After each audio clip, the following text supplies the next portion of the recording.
வணக்கம் நேயர்களே, இந்த வீடியோ தொகுப்பில் நாம் பார்க்க போவது திசைக்கட்டு மந்திரம். திசைக்கட்டு மந்திரம்னா நம்ம மாந்திரிகர்கள் முக்கியமாக பயன்படுத்தக்கூடிய மந்திரம் இது.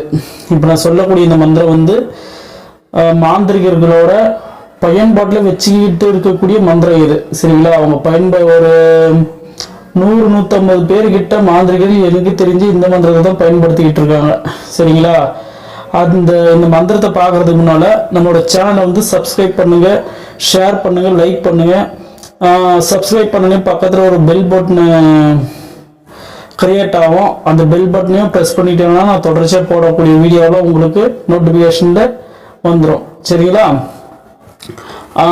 திசைக்கட்டு மந்திரம் ரொம்ப பவர்ஃபுல்லானது. இந்த திசைக்கட்டு மந்திரத்தை நம்ம குறைஞ்சது ஒரு 10,008 வாட்டியும் நம்ம சொல்லி சித்தி பண்ணி வச்சுக்கிட்டு இந்த மந்திரத்தை நம்ம ஏதோ ஒரு பூஜைக்கு போகிற டைமில் ஒரு காட்டு பகுதியில் போகிறோம், இந்த மாதிரி இடத்துங்களுக்கெல்லாம் போனோம்னா திசைக்கட்டு ரொம்ப முக்கியமானது. என்னோட அனுபவத்திலே ஒரு விஷயம் நடந்திருக்கு. அப்பெல்லாம் இந்த மாந்திரிகத்தில் நம்மளுக்கு அவ்வளோ ஒன்றும் தெரியாது. சின்ன பையன் வச்சுக்கோங்க. அப்பெல்லாம் அந்த டைமில் ஒரு கோயிலில் திருவிழா போட்டிருந்தாங்க.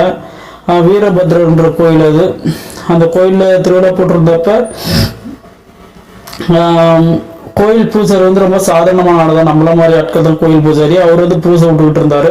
பூசை விட்டுக்கிட்டு இருந்தப்ப இந்த முப்பூசையெல்லாம் வைப்பாங்க பார்த்தீங்களா? அந்த பாடையெல்லாம் போட்டு முப்பூசையெல்லாம் வச்சு வீரபத்ரருக்கு எல்லாம் எடுத்து எல்லாம் செஞ்சப்ப ஒருத்தவங்க மேலே சாமி அருளாடி எனக்கு இந்த பூஜை எனக்கு ஏறிவே கொள்ளல, நான் சாப்பிடல, இங்கே சுற்றிக்கிட்டு இருக்கிற துஷ்ட தேவதை பரிசு பண்ணிட்டு போயிடுச்சு, எனக்கு மீண்டும் திருப்பி எனக்கு படையில் போட்டு கும்பம் வச்சாதான் நான் மனக்குளிரும், இல்லையானாக்க இந்த ஊரில் இருக்கிறவங்க நான் யாரும் ஒருத்தர் காவி எடுப்பேன்னு சொன்னாங்க.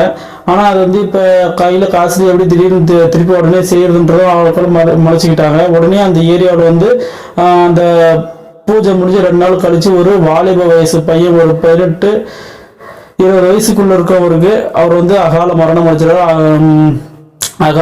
அடைஞ்சு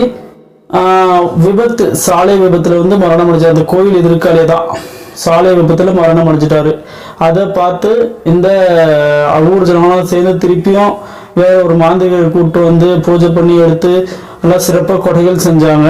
இதுக்கு முன்னே செஞ்சிருந்தா அந்த வாய்ப்பனோட உயிராக தப்பிச்சிருக்கும். ஏன்னா அகோர தெய்வங்கள் எல்லையில காவல் வைக்கக்கூடிய தெய்வங்கள் பூஜைக்காகவும் படையலுக்காகவும் காத்துக்கிட்டு இருக்கோம்.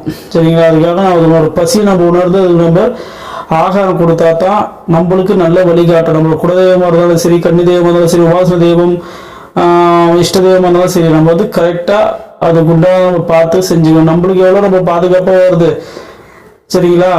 இப்போ நம்ம அப்பா அம்மா நம்மளை வளர்க்குறாங்க, நம்ம ஒரு எதிர்பார்ப்போட தான் வளர்க்குறாங்க. நம்மளுக்கு வயசான காலத்தில் நம்ம சாப்பாடு போட்டு முடியாத காலத்தில் நம்மளை காப்பாற்ற வளர்க்குறாங்க. அந்த மாதிரி தான்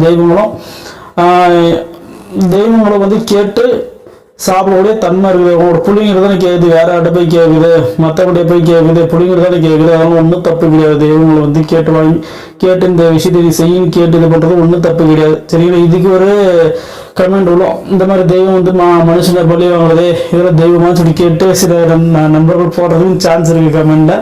ஆனால் இதை நம்ம தவறாக புரிஞ்சிக்க கூடாது. தெய்வத்தையும் செய்ய வேண்டியது முறையாக செஞ்சோன்னா மாந்திரிகம் படிக்கிறோம்னாக்கா நான் முறையாக நம்ம கற்றுக்கணும். அதை தான் நான் சொல்ல இந்த மாதிரி விஷயங்கள்லாம் உண்டு. நம்ம போகக்கூடிய விஷயத்துல எடுத்தோன்னே மூக்கு அறுபட்டு வரக்கூடாதுன்னு நான் சொல்ல வரேன். சரிங்களா? இந்த திசைக்கட்டை எப்படி நம்ம முதல்ல பயன்படுத்துறதுன்னு சொல்றேன். சரிங்களா? இந்த திசைக்கட்ட மந்திரத்தை 10,008 உருக்கள் போட்டு சித்தி பண்ணி வச்சுக்கிங்க. நான் ஃபர்ஸ்ட் சொன்ன பார்த்தீங்களா, அதே மெத்தட் தான். உங்களுக்கு சித்தி விநாயகரோ, விஜய கணபதியோ, அர்க்க கணபதியோ, நிறுத்த கணபதியோ, மகா கணபதியோ, சம்ஹார விக்னேஸ்வரரோ இல்லை வேற அதிகமான கணபதிகள் உண்டு. மொத்தம் 108-64 கணபதிகள் உண்டு. 108 1008 கணபதிக்கு மேலே உண்டு. சரிங்களா? உங்களுக்கு எந்த கணபதி பிடிச்சதாலும் சரி, எந்த கணபதி மந்திரம் பிடிச்சதாலும் சரி, அந்த கணபதிக்கு ஒரு பிள்ளையார் பிடிச்சி வச்சு படையில போட்டு இந்த மாதிரி மந்திரத்தை சித்தி பண்ண போற இந்த மந்திரத்தை நல்லா ஜெயமேக கூடுவாண்டவா சொல்லிட்டுன்னா ஒரு கோரிக்கை வச்சுங்க. இந்த மந்திரமா போட்டு நல்லா சித்தியாச்சனும் இந்த விஷயத்த செய்யணும்னு சொல்லி ஒரு வேண்டுதல் வச்சுக்கோங்க. வேண்டுதல் வச்சுக்கிட்டு ஏற்கனவே நான் சொல்லியிருக்கேன், மந்திரங்கள் சித்தி பண்ணக்கூடிய டைம்களில் உடல் கட்டு நம்ம போட்டுக்கிட்டு தான் பண்ணணும். சரிங்களா? ஏன்னா வேற தெய்வங்களை நம்ம வேற ஒரு தனிமையான இடத்துல போயிட்டு இருக்கும்போது கொஞ்சம் நம்மளுக்கு பிரச்சனைகள் ஏற்படும். சரிங்களா? அதனால விநாயகரோட மந்திரத்தை சொல்லி முடிச்சுட்டு நீங்கள் ஏற்கனவே உடல்கட்ட மந்திரத்தை சித்தி பண்ணி வச்சுருக்கீங்க, அந்த மந்திரத்தை சொல்லிவிட்டு அப்புறமா மந்திர சாப நிவர்த்தி மந்திரம் உண்டு. ஃபஸ்ட்டு மந்திரங்களுக்கெல்லாம் சித்தி உடல்கட்டு மந்திரம் முடிஞ்ச உடனே மந்திரங்களுக்கெல்லாம் சித்தி மந்திரம் சொன்ன பார்த்தீங்களா, அந்த மந்திரத்தை வந்து ஒரு 21 வாட்டி சொல்லிட்டு அதுக்கப்புறம் மந்திர சாப நிவர்த்தி மந்திரத்தை சித்தி பண்ணி வச்சுருப்பீங்கன்னு நினைக்கிறேன். அந்த மந்திரத்தை வந்து ஒரு 9 வாட்டி சொல்லிக்கிங்க, உங்களுக்கு சக்திக்கு ஏற்றவாறு சொல்லிக்கங்க. சரிங்களா? சொல்லிட்டு இந்த உடல் திசை கட்டு மந்திரத்தை ஒரு 10,000 உருக்கள் போடுங்க. தினந்தோறுமே நீங்க எத்தனை நாள் வந்து ஜெபிக்கிறீங்களோ அத்தனை நாட்களும் இந்த மாதிரி தொடர்ச்சி நீங்க செஞ்சு ஆகணும். தெய்வங்கள்கிட்ட வந்து முறையிட்டு இது பண்ணிக்கங்க. சரிங்களா? இந்த திசை கட்டு மந்திரத்தை வந்து சித்தி பண்ணி வச்சுக்கிட்டு கொஞ்சமான கையில விபூதி எடுங்க. விபூதி எடுத்துட்டு 4 மூலையும் போய் நில்லுங்க. நான் ஃபர்ஸ்ட் போயிட்டு கிழக்க நில்லுங்க. கிழக்கடின்னு இந்த மந்திரத்தை ஒரு 3 வாட்டி இல்லைன்னா 9 வாட்டி 7 வாட்டி சொல்லி அந்த திருநீராக தூவுங்க. திருப்பியும் கிழக்குலேருந்து மேற்குக்கு வாங்க. அதே மாதிரி ஒரு 9 வாட்டி சொல்லி தூவுங்க. அப்படியே மேற்குலேருந்து வடக்குக்கு வாங்க. வடக்கு சொல்லி அப்படியே அந்த திருநீரை தூவுங்க. திருப்பியும் வடக்குலேருந்து தெற்குக்கு வாங்க. தெற்குலேருந்து அப்படியே தூவிட்டுனா திசை கட்டு விழுந்துடும். அப்படி இல்லை வேற மெத்தட் பிரகாரம் பண்ணணும்னு சொல்லிட்டு நினச்சிங்கன்னாக்கா அதுக்கும் வழி உண்டு. பூசணிக்காய், முட்டை, தேங்காய் உண்டு. இதை வந்து 4 திசைக்கும் ஆகிற மாதிரி எடுத்துக்கங்க. ஓடி எழுச்சி பழமும் எடுத்துக்கங்க, தேங்காய் எடுத்துக்கங்க, அது முட்டை எடுத்துக்கங்க, இல்லைன்னா பூசணிக்காய் கூட எடுத்துக்கங்க, ஒன்றும் தப்பு கிடையாது. அதை எடுத்துக்கிட்டு அந்த மந்திரத்தை வந்து ஒரு குறிப்பிட்ட உரு வந்து ஜெபிச்சு ஒரு 108 உருக்களோ இல்லை 54 உருக்களோ அந்த எலிஞ்சி பழம், முட்டை, தேங்காய் மேலே விபூதி நீங்கள் ஜெபிச்சு விபூதி தூவி பூஜை பண்ணி எடுத்துகிட்டு போயிட்டு 4 திசையும் போய் ஒடிச்சிட்டு வந்துங்க. ஒடிச்சிட்டு வந்தீங்கன்னாக்கா திசை கட்டு விழுந்துடும். இதுக்கும் ஒரு பெரிய பெரிய கொள்ளைங்கள்லாம் போயிட்டு காடு பகுதியில் போயிட்டு நம்ம பூஜைகள் பண்ணுறோம்னாக்கா திசை கட்ட மந்திரத்தை போடணும்னாக்கா அதுக்கும் ஒரு வழி உண்டு. பூசணிக்காய் இருக்குது பார்த்தீங்களா, பூசணிக்காய் மேலே வந்து பூசணிக்காய் வந்து 4 திசையும் வச்சு அந்த 4 திசையும் 4 பூசணிக்காய் வச்சு அது மேலே ஒரு விளக்கு வைப்பாங்க. விளக்கு வச்சு ஒரு முப்பரி நூல்னு சொல்லிட்டு விற்கும். நாட்டு மருந்து கடையில் மூவர்ண நூல்னு சொல்லி கிடைக்கும். சரிங்களா? மூவர்ண 3 நூலுமே கலந்து இருக்கும். அந்த நூலை பார்த்து வாங்கின்னு வந்துடுங்க. நம்ம தேசிய கொடி மாதிரி 3 கலரும் கலந்த மாதிரி இருக்கும். அந்த நூலை வாங்கிட்டு அந்த பூசணிக்காய் எந்தெந்த இடத்துல வச்சுங்க அதை சுற்றி வைங்க. சுற்றி அந்த நூலை வந்து கட்டிக்குங்க. 2 கட்டு கட்டினாலும் சரி, 1 கட்டு கட்டினாலும் சரி, உங்களுக்கு தேவைக்கு ஏற்ப கட்டிக்குங்க. கட்டிக்கிட்டு ஒவ்வொரு இதில் குத்து விளக்கு கூட வைப்பாங்க. குத்து விளக்கில் வந்து இந்த வேப்பனை தீபம் ஏற்றி வேப்பனையில் வந்து அந்த குத்து விளக்கை சுற்றி நூல் சுற்றிக்குவாங்க. 30 நூறு சுற்றிக்குவாங்க. அப்படின்னாலும் எலிஞ்சி பழத்தில் வந்து எலிஞ்சி பழத்தை கோத்து வச்சு எலிஞ்சி பழத்தில் வந்து நம்ம சூளம் இருக்கும் பார்த்தீங்களா, சூளத்தை வந்து 4 மூலையை குத்தி அது எலிஞ்சி பழத்தை அந்த சூளத்தில் குத்தி அந்த 30 நூலை அந்த சூளத்தை சுற்றி அப்படியே கட்டி வச்சிருப்பாங்க. மந்திரங்களை ஜெபிச்சு கட்டி வச்சிருக்காங்க. அந்த சூளத்தில் அந்த எலிஞ்சி பழத்தை வந்து மந்திர உருக்கள் ஏற்றி அந்த அந்த சூளத்தை வந்து எலிஞ்சி பழத்தை குத்தி வைப்பாங்க. குத்தி வச்சவனாக்கா திசை கட்டு விழுந்துடும். அந்த மாதிரி விஷயங்கள்லாம் இருக்குது. நம்ம விபூதி மூலியமாகவும் திசை கட்டு போடலாம். இஞ்சி பழம் மூலியமா, பூசணிக்காய் மூலியமா, தேங்காய் மூலியமா, முட்டை மூலியமா, எல்லா மூலியமா திசை கட்டு போடலாம். சரிங்களா? அந்த திசை கட்டு இல்லாமல் நம்ம வேற எதுவும் பண்ணாது. வேற நம்ம பூஜை டைம்ல வந்து வேற தேவதைகள் வந்து நம்ம தெய்வத்துகளுக்கு படையல் போட்டு கூப்பிட்டுருவோம். நம்ம தெய்வத்தை கூப்பிட்டுருவோம். அந்த தெய்வத்துங்க வர்றதுக்கு முன்னே அங்கே சுற்றிக்கிட்டு இருக்க துஷ்ட தேவதைகள் வந்து இந்த படையில வந்து எச்சில் பண்ணிட்டு போயிடும். நம்ம வணங்குற தேவதைக்கு வந்து எச்சில் படையல்னா ஒத்துக்காது, ஏர்வி கொள்ளாது. அதுக்காக அந்த நம்ம கூப்பிட்ற தெய்வத்தை தவிர வேற எந்த தெய்வமும் வரக்கூடாதுன்னு சொல்லிட்டு தான் இந்த திசை கட்டு மந்திரத்தை நம்ம போடுறது. சரிங்களா? இந்த திசை கட்டு மந்திரத்தை போட்டால் நம்ம கூப்பிட்ற தெய்வங்களை தவிர வேற எந்த தெய்வமும் வராது. ஏவல் தெய்வங்கள் இருக்கு பார்த்தீங்கன்னா, மற்ற ஏவல் பிள்ளை சொல்லி விளக்க போறோம்னாக்கா அவன் வந்து மந்திரங்களை வந்து மந்திரத்து மூலியம் நம்மள வந்து தாக்க பார்ப்பான். வேற தெய்வத்தை வந்து விடுவான், அவனோட பூஜையை போய் கழிச்சிட்டு வான்னு சொல்றேன்னு. அந்த மாதிரி சொல்லும்போது தெய்வம் வந்து படையலுக்கு ஏற்றுக்கிட்டு வரும். அவன் போட்ட படையில வந்து ஏற்றுக்கிட்டு நம்மளை வந்து அடிக்கிறதுக்காக வரும். ஆனால் நம்ம திசை கட்டு போட்டோம், திசை கட்டுள்ள வந்து அது உள்ள நுழைய முடியாது. திசை கட்டுக்கு வெளியே தான் இருக்கும். வெளியே இருந்தாக்க நம்ம பூஜையெல்லாம் முடிச்சுட்டு போறப்ப அந்த தேங்காய் இருக்குது பார்த்தீங்களா, தேங்காய் இருக்குது பார்த்தீங்களா, ஒரு தேங்காய் எடுங்க, இல்லை முட்டை எடுங்க, பூசணிக்காய் எடுங்க. இந்த திசை கட்டு மந்திரத்தை வந்து ஜபிச்சு இந்த பூஜைக்கு எந்த தெய்வங்களாம் வந்து தடைப்படுறதுக்காக வந்துச்சோ அந்த தெய்வத்துங்களுக்கெல்லாம் இந்த பூசணிக்காய் நான் காணிக்கையை செலுத்துறேன். இந்த பூசணிக்காவை தேங்காய் இது காணிக்கை ஏற்றிட்டு வந்த வழியே திரும்பி போகணும்னு சொல்லிட்டு ஓய்வு ஒரே அடிச்சுட்டு திரும்பியெல்லாம் வந்துருங்க. அவ்வளோதான். அந்த படையில அந்த பூசணிக்காவோ முட்டையை எரிஞ்சு கொடுத்து ஏற்றுக்கிட்டு அது வந்த வழி திரும்பி போயிடணும். இப்போ நம்ம பூஜைக்கு எந்த இடையும் கொடுக்காது. சரிங்களா? இந்த மாதிரியெல்லாம் திசை கட்டு போடுற விஷயங்கள் இருக்குது.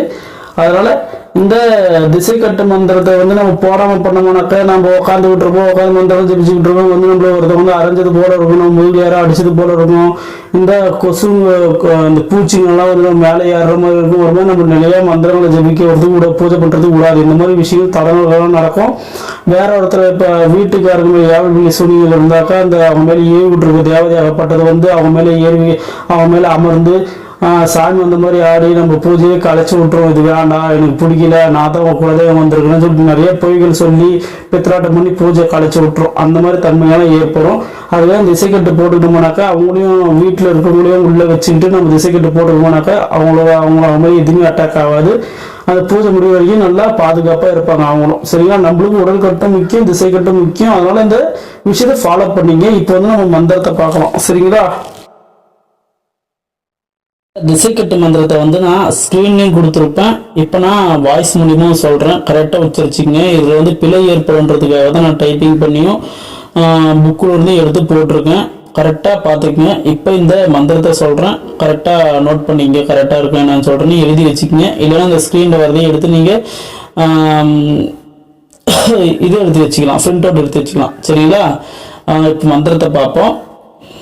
ஆகாயம் கட்டினேன், பூமி கட்டினேன், நாடு கட்டினேன், ஊருக்கு மேற்கே நின்று கிழக்கே பார்த்தேன், கிழக்கே நிற்கின்ற காணாக்காடியும் அடிக்கின்ற பேயும் கடிவாய் புடியும் முள்ளு முனையும் அறையிட்டு தாழ் போட்டினேன், செப்பு குழியுடனே சீனி பூட்டுடனே என் கட்டும் என் குருநாதன் கட்டும் பார்வதி கட்டும் பரமசிவன் தான் கட்டும் அவன் கட்டும் வைரக்கட்டாய் நிற்க சிவா.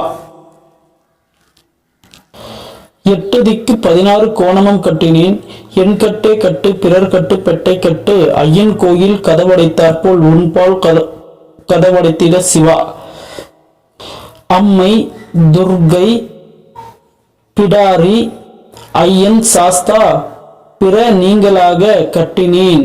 இதுதான் திசை கட்டு மந்திரம். சரிங்களா? இந்த திசை கட்டு மந்திரத்தை நான் சொன்ன மாதிரி 10,008 ஊருக்கள் போட்டு வச்சுங்க. ரொம்ப பலன் வாய்ந்தது இந்த திசை கட்டு மந்திரம். திசை கட்டு மந்திரத்தை நீங்க போடாமல் பண்ணீங்கன்னாக்கா உங்களுக்கு ரொம்ப ஆபத்து. வேற ஒருத்தர் ஏவி விடக்கூடிய தெய்வம் வந்து உங்க மேல ஏறிக்கிட்டு உங்களுக்கு வந்து ரொம்ப பாதிப்பு கொடுக்கும். உங்களுக்கு தெரியாத வகையில் அமைஞ்சிடும்.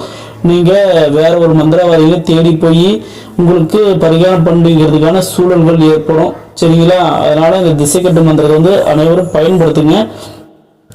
இன்னும் அநேகமான வீடியோக்கள் வந்து காத்துக்கிட்டு இருக்கு. சரிங்களா? இன்னும் அடுத்தது மந்திர சாபனிவர்த்தி, மூலிகை சாபனிவர்த்தி, மந்திர சாபனிவர்த்தி போட்டாச்சு, எந்திர சாபனிவர்த்தி, மூலிகை சாபனிவர்த்தி, உடல் சாபனிவர்த்தி, இந்த மாதிரி விஷயங்கள்லாம் உண்டு. இது வந்து கொஞ்சம் படிப்படியாக பார்த்துட்டு போலாமே சொல்லிட்டு கொஞ்சமாக நான் ப்ரிப்பேர் பண்ணிக்கிட்டு இருக்கேன். சரிங்களா? எல்லாத்தையும் ஒரே அடியாக கொடுத்தா நம்மளுக்கும் கொஞ்சம் வேலை இருக்குது. அதனால் ஒரே அடியாக கொடுக்க முடியாது. அதுக்காக தான் நான் கொஞ்சம் நாட்கள் கொஞ்சம் தாமதம் பண்ணி போட்டுக்கிட்டு இருக்கேன். நம்ம சேனலுக்கு வந்து கொஞ்சம் சப்ஸ்கிரைபர் கம்மியாகவும் இருக்காங்க, வியூவர்ஸும் கம்மியாக இருக்காங்க. கொஞ்சம் பாருங்க, ஆதரவு தெரிவிங்கள். இன்னும் அதிகமான வியூவர்ஸ் வரணும், சப்ஸ்கிரைபர்ஸ் வரணும். அப்போதான் எனக்கு பெனிஃபிட்டாக இருக்கும், போடுறது நல்லா உற்சாகமாக இருக்கும். அதனால் உங்களோட ஆதரவு தேவை நண்பர்களே. அனைவருக்கும் தெரியப்படுத்துங்க, அதிகமான பேருக்கு ஷேர் பண்ணுங்க. இன்னும் நான் சொல்லக்கூடிய விஷயம் பிடிச்சிருந்தா உங்களுக்கு கண்டிப்பாக லைக் பண்ணுங்க நண்பர்களே. சரிங்களா? அடுத்த வீடியோவில் இன்னும் பயனுள்ள தகவலை நான் உங்களுக்கு கொடுக்கறதுக்கு முயற்சி பண்றேன் நண்பர்களே. நன்றி, வணக்கம்.